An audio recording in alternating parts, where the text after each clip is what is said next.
खुलुमबाय नोंथांमोनखौ आंनि चेनेलाव दिनै आं नोंथांमोननो भिडिअ मोनसे लाना फैदों। थाम्बनेल आरो टाइटेलाव नायनानै एसेब्लाबो हमनो हादों जानांगौ दिनै भिडिअआ मानि सायाव जागोन। दिनै आं नोंथांमोननो शेयार खालामगोन जोङो गावनि मबाइलजोंनो जोङो इन्डियान पस्ट पेमेन्ट बेंकखौ जों माबोरै खुलियो। आं बेनि सोमोन्दै नोंथांमोननो खोन्थागोन। आं आरो गावनि मबाइलजोंनो नोंथांमोननो खुलिना खोन्थागोन बे बेंकखौ। जोङो बेंक ब्रान्चआव थांनो गोनांथि गैया, जों मबाइलजोंनो खुलिना लानो हायो। नोंसोरबो जायफ्रा खुलिनो गोसो गावबा गावनि मबाइलजों खुलिना लानो हागोन। नोंथांमोना भिडिअखौ जोबजासिम नायबानो जाबाय। आं फारसेनिफ्राय नोंथांमोननो क्लियारै खोन्थागोन। फारसेनिफ्राय मोजाङै नायजोब, नङाबा नोंथांमोना बुजिनाय नङा। बे जोङो इन्डियान पस्ट पेमेन्ट बेंकखौ खुलिखांनानै जों लोगो लोगोनो एकाउन्ट नाम्बार मोनगोन आरो लोगोसे लोगो लोगोनो गावनि मबाइलावनो गावनि मबाइलजों रिसार्जबो सोनो हागोन आरो गुबुन बेंकआव जोङो गावनि बेंकनिफ्राय ट्रेन्सफार खालामनो हागोन। फैसाखौ सोहरनो हागोन गुबुन मानसिफोरनोबो। नोंथांमोनाबो खुलिबानो जाबाय। बेयो जोबोद मोजां सुबिदा, जिर' बेलेन्स बे बेंकआ। जायफ्रा खुलिनो गोसो खुलिबानो जाबाय। भिडिअखौ फारसेनिफ्राय नायनानै भिडिअखौ स्किप खालामलांनाङा। भिडिअखौ फारसेनिफ्राय नायनानै नोंबो गावबा गावनि मबाइलाव खालामबानो जाबाय। रोंखायो होननानै जानला मानला खालामनाङा। नोंसोरो एकाउन्ट नाम्बारखौ मोननायबो नङा आरो नोंसोरो एटिएम कार्डखौबो मोनाबो जानो हागौ। बिनि थाखायनो नोंसोर भिडिअखौ फारसेनिफ्राय नायबानो जाबाय। आं फारसेनिफ्राय नोंथांमोननो क्लियारै खोन्थागोन। बिनिफ्राय जोङो प्ले स्ट'राव थांनांगोन। नोंथांमोना प्ले स्ट'रखौ अपेन खालामनांगोन। बिनिफ्राय नोंथांमोना बेयाव सार्च खालामनांगोन IPP मबाइल बेंकिं होननानै बेयाव सार्च खालामनांगोन। अब्ला नैबे एप्सआ फैगोन। बे एप्सखौ नोंसोरो इनस्टल खालामना लानांगोन। बिनिफ्राय नोंसोरो अपेन अपसन नुगोन, बेयाव अपेनाव नोंसोरो खनसे थुनानै होबानो जाबाय। अब्ला आङो भिडिअखौ जागायनोसै, खोन्थालांसै। नोंसोरबो गावबा गावनि मबाइलाव मोजाङै नायनानै खुलिना लानो हागोन आरो लोगोसे नोंसोरो गुबुन मानसिफोरनोबो गावनि बेंकनिफ्राय गुबुन मानसिफोरनो फैसाखौ ट्रेन्सफार खालामनो हागोन, रिसार्ज सोनो हागोन आरो लोगोसे नोंसोरो बिदिनो बायदि नोंसोरो खालामनो हागोन। फैसा सेन्ड खालामनो हागोन, इलेक्ट्रिक बिल खालामनो हागोन। गोबां दङ बेयाव प्रसेस, नोंथांमोना गासैबो खामानिखौ मावनो हागोन। अब्ला आङो दा अपेनाव थुनोसै, नोंथाङाबो अपेन खालामबानो जाबाय। बिनि पेजआ बेफोरबायदि गेवगोन, नायबानो जाबाय।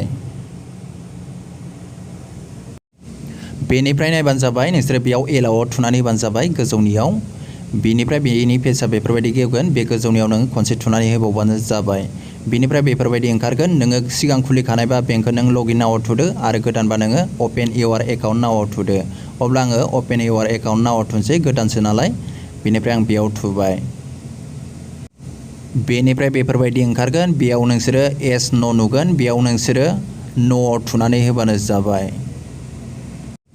अब्ला बेफोरबायदि पेज गेवगोन। गोजौआव मबाइल नाम्बार होनांगौ। बे मबाइल नाम्बारखौ नोंसोरो गावनि मबाइल नाम्बारखौ होबानो जाबाय, नों लाबाय थाग्राखौ, जाहाथे नों उनाव पेटिएम फनपे खुलिनो हायो बे मबाइल नाम्बारखौ होनानै। बिनिफ्राय गाहायाव पान कार्ड नाम्बारखौ होबानो जाबाय, नोंनि पान कार्ड नाम्बारखौ होदो। बिनिफ्राय गाहायाव नुदों नोंसोरो कन्टिनिउ, बे कन्टिनिउआव खनसे थुनानै होदो गासैखौबो होजोबखांनायनि उनाव।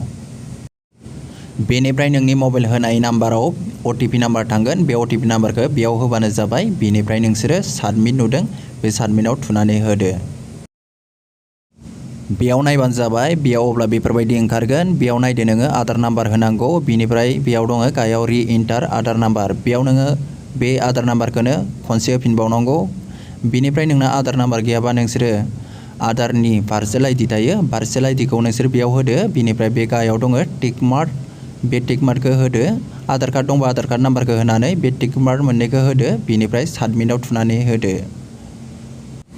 बेनिफ्राय नोंनाव OTP नाम्बार थांगोन। जा आधार कार्डजों मबाइल लिंक दं, बे मबाइल लिंक नाम्बाराव नोंनाव मोनसे OTP थांगोन। बे OTP नाम्बारखौ बेयाव होदो। बेनिफ्राय नोंसोर साबमिट नुदों, साबमिटआव नोंसोर खनसे थुनानै होदो।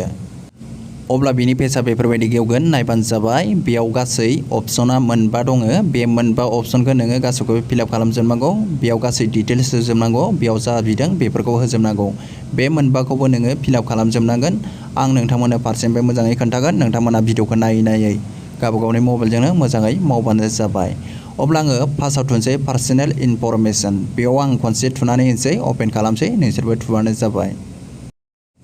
अब्ला बेफोरबायदि पेज गेवगोन। गासैबो आधार कार्डनि डिटेल्सफोरानो बेयाव फैदों। गोजौआव नोंनि नाम होबानो जाबाय। बेयाव फादार हासबेन्ड दङ, बेयाव मोनसे सेलेक्ट खालामनानै नोङो होबानो जाबाय लिरनानै। बेखौ गासैखौबो होजोबखांनायनि उनाव नोंसोरो गाहायाव नुदों सेभ नुदों, बे सेभआव नोंसोरो खनसे थुनानै होबानो जाबाय। बिनिफ्राय नायबानो जाबाय। मोनबा अपसन दंमोन। फार्स्टनिया जाबाय पार्सनेल इनफरमेसन। बिनिफ्राय आङो दा गाहायनियाव थुनोसै, नेक्स्टआव थुनानै होनोसै। बे नेक्स्टखौबो फिलआप खालामनांगौ।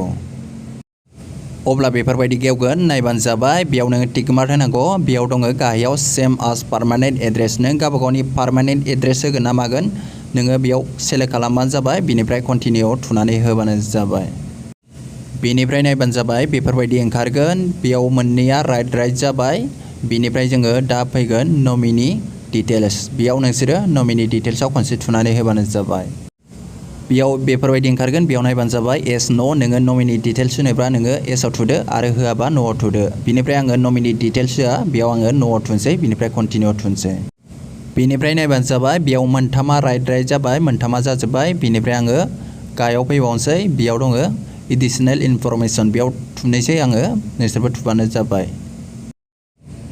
अब्ला बेनि पेजआ बेफोरबायदि गेवबाय नायबानो जाबाय गोजौआव दं इन्डियान बेखौ होबानो जाबाय बिनिफ्राय गाहायाव दङ मेरिटेल स्टेटास नों हाबा जानाय ना जायि बेखौ होबानो जाबाय सिंगेल बा सिंगेल गाहायाव दङ बिनिफ्राय अकुपेसन टाइप बेयाव नोंसोर सेलेक्ट खालामदो बेनिफ्राय नोङो बेयाव सेलेक्ट खालामनांगौ एग्रिकालचार बिजनेस हम मेकार बेयाव गासैबो दंजोबो सेलेक्ट खालामनानै होबानो जाबाय बेनिफ्राय नायबानो जाबाय बेयाव दङ ग्रस एनुअल इनकाम नों बेसेबां खामायो बेखौ होदो बिनिफ्राय बेयाव दङ इडुकेसन लेभेल नों बेसेबां फरायनाय बेखौ होदो बिनिफ्राय गाहायाव दङ एस न बेयाव नोङो नोंनि न'खरनि सोरबा पलिटिकेलनि मानसि दं नामा बेयाव दंबा एस होदो गैयाबा न होदो बिनिफ्राय कन्टिनिउ थुनानै होबानो जाबाय अब्ला नायदो बेयाव मोनब्रैया जाबाय दा मोनसेल'सै बेयाव दङ एकाउन्ट इनफरमेसन बेयाव मोनसेल'सै बेखौ अब्ला अके मारिनानै होनोसै आङो नायबानो जाबाय नोङो बेयाव एकाउन्टखौ स्टेटमेन्ट लानोबा नोङो बे एसआव थुदो आरो लायाबा न'आव थुदो आरो लायोबा एसआव थुनानै बेयाव सेलेक्ट खालामबानो जाबाय बिनिफ्राय गाहायाव दङ डिबिटि मेपिं बेयाव नोङो गाहायनिखौ सेलेक्ट खालामदो बिनिफ्राय नोंसोरो कन्टिनिउ खनसे थुनानै होदो बेनिफ्राय नायबानो जाबाय गासैबो राइट जाबाय नोंसोर फारसेनिफ्राय मोजाङै खालामबानो जाबाय आं फारसेनिफ्राय मोजाङै खोन्थाजोबखाबाय आरो जायफ्रा सिगां खालामगोन बोरैबाबा नोंसोर एकाउन्ट नाम्बारखौ मोनाबो जानो हागौ बिनिफ्राय बेफोरखौ गासैबो राइट खालामखांनायनि उनाव नोंसोर गाहायाव नुदों कन्टिनिउ बे कन्टिनिउआव नोंसोर खनसे थुनानै होबानो जाबाय अब्ला आंबो थुनोसै नोंसोरबो कन्टिनिउआव खनसे थुनानै होबानो जाबाय अब्ला बेफोरबायदि ओंखारगोन बेयाव नायबानो जाबाय कनफार्म नुदों गाहायाव कनफार्माव खनसे थुनानै होबानो जाबाय नोंसोरो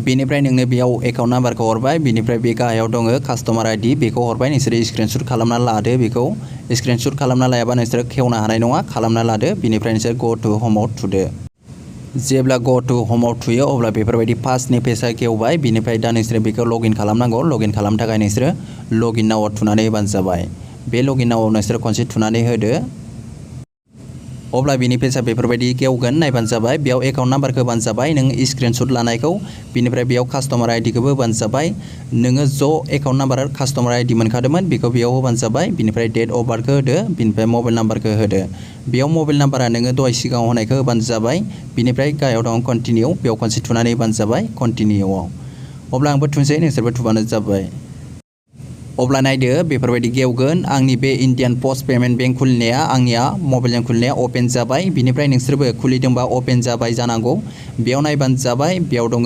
सेन्ड मानियाव जोङो फैसा ट्रेन्सफार खालामनो हासिगोन बे बेंकआव जोङो फैसा सोना लानो हागोन बेयाव नायबानो जाबाय गोबां अपसन नुगोन नोंसोरो बोखोनानै नायबावोबा बेयाव रिसार्जबो सोनो हागोन कारेन्ट बिलबो हरनो हागोन गोबां खामानि मावनो हागोन फैसा ट्रेन्सफार खालामनो हागोन गुबुन मबाइलफ्राव रिसार्ज सोनो हागोन नोंसोरो बेखौ खुलिनानै लाबा बिनिखायनो नोंसोरो जायफ्रा खुलिना लानो गोसो इन्डियान पस्ट पेमेन्ट बेंकखौ जायफ्रा खुलिना लानो गोसो नोंसोर खुलिना लाबानो जाबाय बिनिफ्राय गोबाङा साननो हागौ पेटिएम बाहायजागोन ना जाया फनपे बाहायजागोन ना जाया होननानै जोङो बेयाव पेटिएम बाहायनो थाखाय जोङो एटिएम कार्ड एप्लाइ खालामनांगोन एटिएम कार्ड एप्लाइ खालामनायनि भिडिअखौ आं उनाव लाबोगोन उननि भिडिअआव नोंसोर नुनो मोनगोन एटिएम कार्डखौ माबोरै एप्लाइ खालामो बेखौ आं नोंथांमोननो खोन्थागोन नोंथांमोना बे एटिएम कार्डखौ एप्लाइ खालामनो थाखाय नोंनि बे बेंकआव 2500 फैसा थानांगोन अब्लासो नोङो एटिएम कार्डखौ मोननो हागोन आरो एप्लाइ खालामनो हागोन अब्ला नोंसोरो बेफोरबायदि खुलिनानै नोंसोरो बेंकआव फैसाखौ सोना लादो आरो लोगोसे नोंसोरो गोबां खामानि मावनो हासिगोन रिसार्ज सोनो हागोन नोंसोरो फैसा ट्रेन्सफार खालामनो हासिगोन थेंक इउ अब्ला दिनैनि भिडिअआ एसेनोसै